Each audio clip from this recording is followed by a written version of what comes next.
Audio Jungle. Audio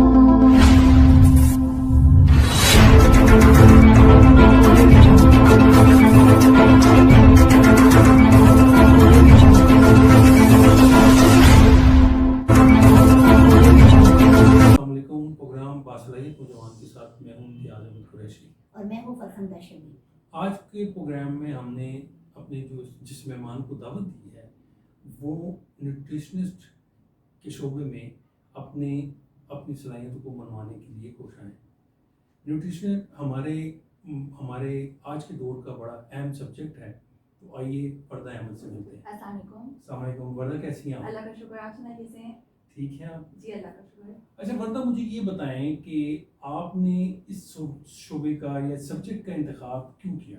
असल में मुझे कुकिंग का बहुत शौक था, बेकिंग कुकिंग। तो सब कहते थे कि तुम्हारे हाथ में बहुत जायका है। तो लेकिन मैंने मेडिकल रखा हुआ था एफएससी में, तो मेरा दिल था कि मैं ऐसी फील्ड चूज़ करूँ जिसमें फूड का भी हो और डॉक्टर भी हो, मेडिकल और दोनों चीज़ें। तो फिर मैंने nutrition as a profession choose किया।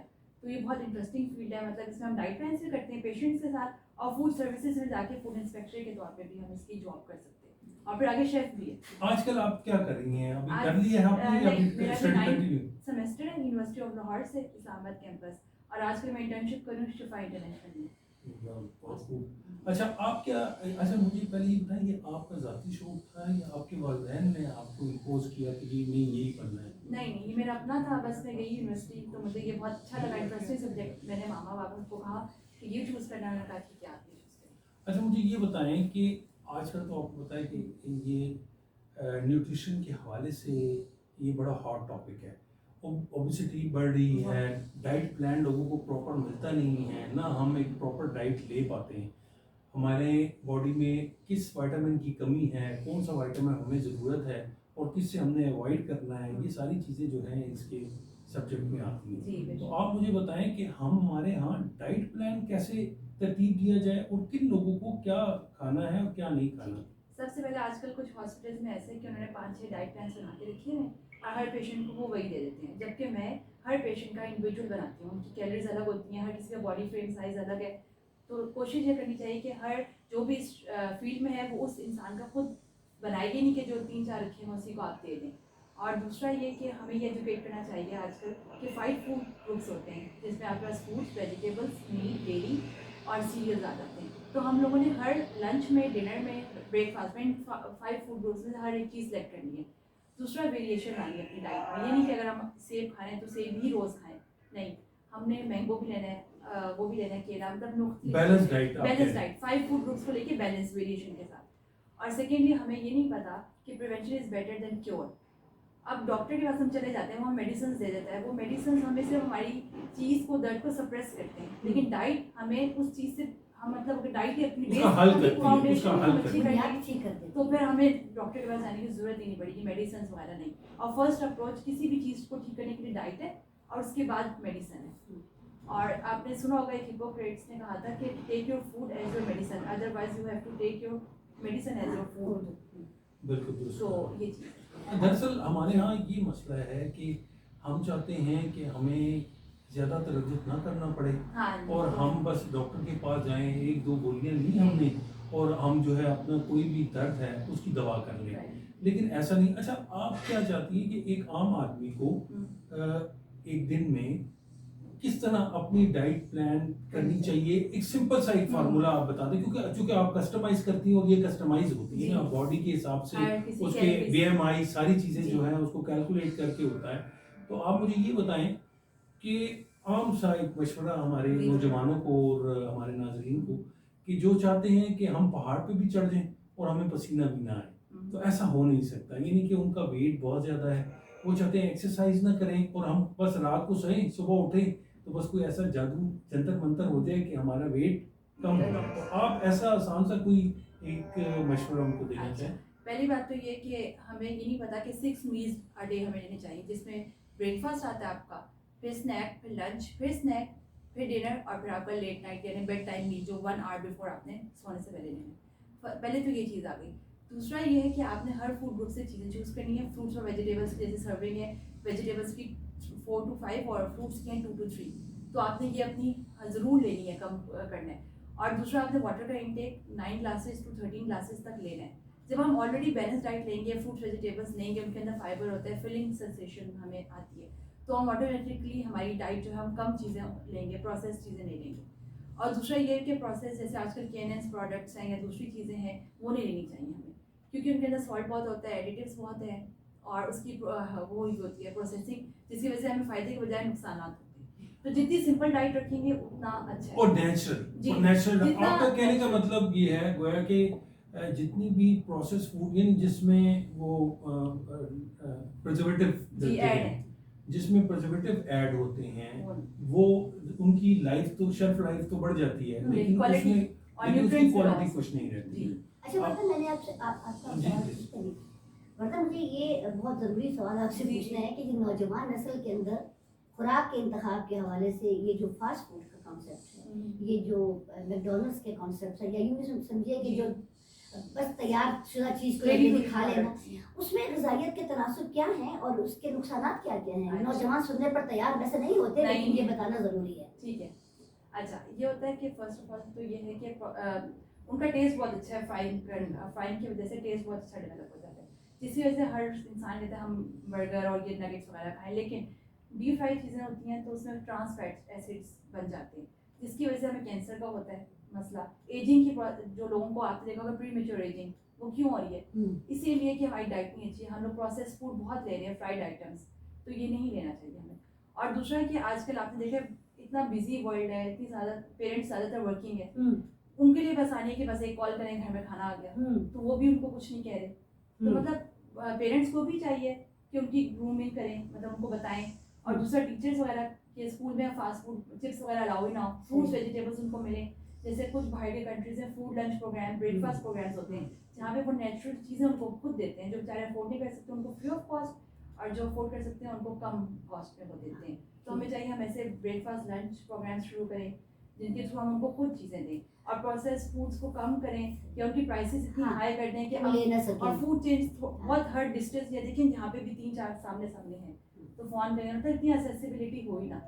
अच्छा वर्धन, ड्रिंक्स का बहुत ज़्यादा पब्लिसाइज किया जाता है, ड्रिंक्स पिलाने की तरगीब है, जबकि ड्रिंक्स जो हैं कोल्ड ड्रिंक्स जिसे कहते हैं वो सॉफ्ट ड्रिंक के मुकाबले में बहुत ज़्यादा नुकसान है।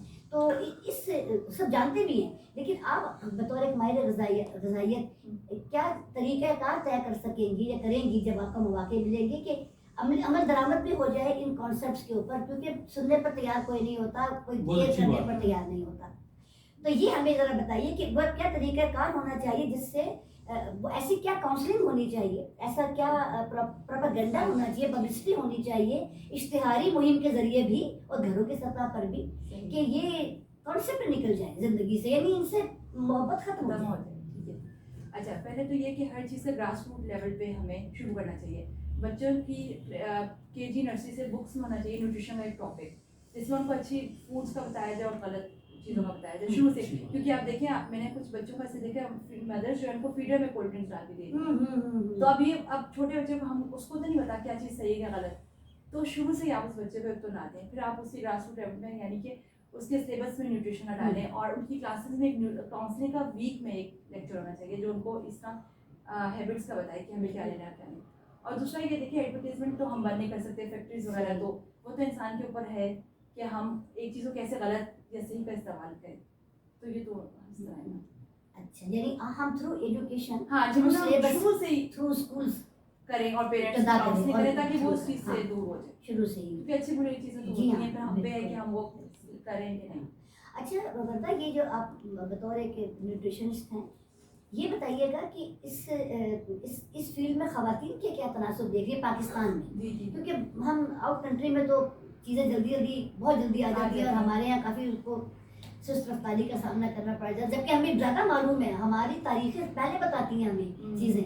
तो आप बताइएगा कि ये ख़वातीन इसमें शोबे में नज़र आने लगे हैं यूनिवर्सिटियों में भी और हॉस्पिटल्स में, और तो आपको क्या लगता है इसका फ्यूचर क्या है इस सब्जेक्ट का भी, और इसके इम्पैक्ट्स क्या नज़र आते हैं? इसका फ्यूचर बहुत अच्छा है। शुरू में जब थी तो ये नई डिग्री आई थी, लेकिन उसके बाद जब मैं एंटर हुई तो पहले मुझे लगा सिर्फ हॉस्पिटल में हम जॉब कर सकते हैं as a nutritionist, diet plan, patients को डाइट क्या देनी है, लेकिन ऐसा नहीं है। हम इसके बाद PCS का एग्जाम देते हैं, पब्लिक सर्विस कमीशन का, उसके थ्रू हम फूड इंस्पेक्टर होते हैं, शेफ भी उसके थ्रू हम कर सकते हैं, और थर्ड हम ये है कि हम इंडस्ट्री साइड पे भी जा सकते जी। हैं और उसके बाद अपना रेस्टोरेंट भी खोल सकते हैं और अपना क्लिनिक भी खोल सकते हाँ सही। हैं। ये सारा कुछ हम इनके इसके अंदर डोमेन में रह सकते हैं। अच्छा आखिरी मेरे हिसाब जी, से जी। तो आखिरी सवाल चल रहा है वरना हमारा जो ओरिएंटल फूड है, ओरिएंटेशन है ये बरसगीर का सब जी। कॉन्टिनेंट का फूड, वो आपको ग़िज़ाई एतबार से परफेक्ट लगता है? यानी काफ़ी से ज़्यादा बेहतर चीज़ें हम खाते हैं अगर हम दुरुस्त तरीके से खाएं। अच्छा देखिए जो आप कह रही हैं हम इसमें ऑयल बहुत यूज़ करते हैं, निहारी पाए, ठीक है, इसमें ऑयल बहुत ज़्यादा है। और आपने पहले सुना होगा देसी घी के दुरुस्त। बारे में, देसी घी पहले यूज़ होता था, उनका असल में ये था पुराने लोगों का कि उनकी फिजिकल एक्टिव बहुत बहुत ज़्यादा थी, गाड़ियाँ वगैरह नहीं थी, उनको खुद सारा काम करना पड़ता था, घर का भी। आजकल मेड्स आ जाती हैं, मशीनरी इतनी ज़्यादा है, तो मतलब वो डाइट इसलिए उनके ऊपर कोई इफेक्ट नहीं किया कैलोरीज कंज्यूम हाँ। नहीं जी, मतलब एक्सपेंडिचर इज इक्वल टू जितनी वो कंज्यूम करते हैं वो इतनी एक्सपेंड। अब हमारा क्या है, हम लोग लेटे रहते हैं, मोबाइल यूज़ कर रहे हैं, बैठे हुए हैं और खा हम वही चीज़ रहे हैं। तो इसलिए हमारा ओबेसिटी का इम्पैक्ट इस जनरेशन में शो हो रहा है और पिछले जनरेशन में इसलिए शो नहीं हुआ कि वहाँ पे कैलोरीज का इशू नहीं था, मतलब वो ले रहे थे लेकिन उसको वो भी कर रहे थे। इसका मतलब है कि बेहतर सेहत के लिए निज़ाम की दुरुस्तगी के लिए हमें वॉक की तरफ जी, चलना फिजिकल चाहिए। एक्टिविटीज सबको 30 मिनट्स अ डे एटलीस्ट करनी चाहिए। ये नहीं है कि घर के काम करें तो वो फिजिकल एक्टिविटी नहीं, बाकायदा फिजिकल एक्टिविटी बाकायदा वॉक हो, साइकिलिंग हो, जिम है तो वो अच्छा है, और स्किपिंग रोप जो होती है, स्विमिंग बहुत अच्छी एक्टिविटी है, इस तरह सारी नाज़रीन आपने देखा कि हमारे नौजवान कितने बासलाहियत हैं और अपने सब्जेक्ट के हवाले से अपने माशरे में सकाफ़ती रंग जो हैं उसके हवाले से भी उनको अवेयरनेस है, चाहे वो खाने के हवाले से हो और तरबियत के हवाले से हो। वर्दा ने क्या अच्छी बात की कि जी तरबियत जो है वो आपके माँ की गोद से शुरू होती है। तो ये समझना बड़ा ज़रूरी है आज के दौर में कि वालिदैन जो घर में सिखाते हैं अपने बच्चों को, जो प्रैक्टिस घर में होगी वो ही आगे चल के सही। बच्चे उसी के तहत चलेंगे। एड्स वगैरह जितने भी चल रहे हों, वर्दा ने सही कहा कि हम उनसे रोक नहीं सकते, लेकिन इंडिविजुअल सतह पे यानी इंफरादी सतह पे हम जो कर सकते हैं वो तो कर सकते हैं। और वर्दा ने ये बात भी बताई कि हमें जो एक्टिविटीज़ हैं उन डेली एक्टिविटी वॉक वगैरह करना, एक्सरसाइज करना ये बहुत ज़रूरी है। कितनी अच्छी बात की और हमें फ़ख्र होता है ऐसे नौजवानों पे कि जो अपनी फील्ड में ना सिर्फ खुशी से काम कर रहे हैं बल्कि इंसानियत की खिदमत भी कर रहे हैं। तो यहीं हमारे प्रोग्राम का वक्त ख़त्म होता है, इजाज़त दीजिए। अल्लाह। अल्लाह।